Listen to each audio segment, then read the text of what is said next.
n'est pas une histoire, c'est une légende, une épopée, une fresque, une dynastie des plus grandes dans un récit des plus picaresques.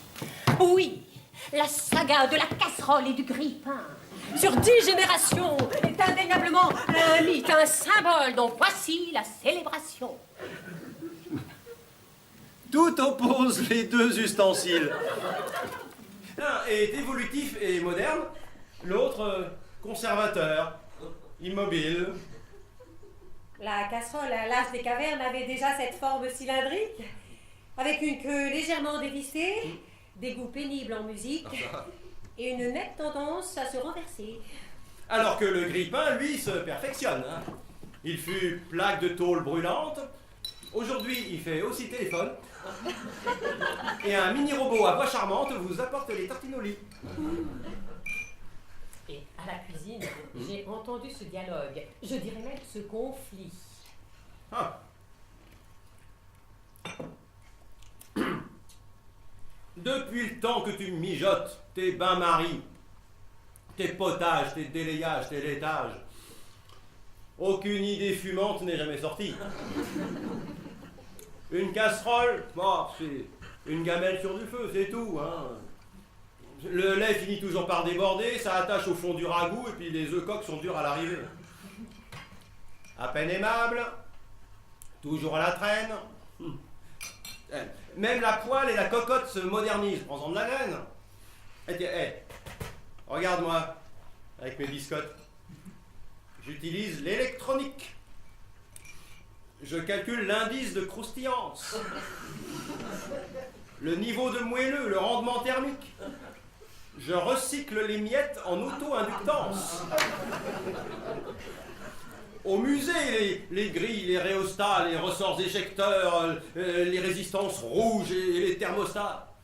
La science me pousse dans un monde qui bouge.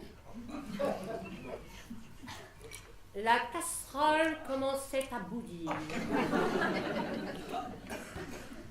Chère brûle-baguette, tous tes gadgets jeunes et clinquants te feront vite vieillir.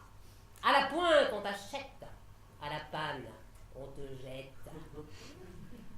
Le mieux est souvent l'ennemi du bien, dit-on. Échanger pour changer. Courir après le neuf et fuir devant l'ancien sans se demander d'où vient le danger. Vouloir être un autre sans savoir qui on est. Pour chaque nouveauté, être tout feu, tout flamme, c'est oublier le peu que l'on connaît. Et c'est ce qu'on ignore qu'on proclame. L'autre appareil, orgueilleux, il estime faire partie du gratin.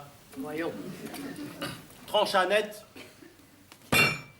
Réac, ma pauvre vieille.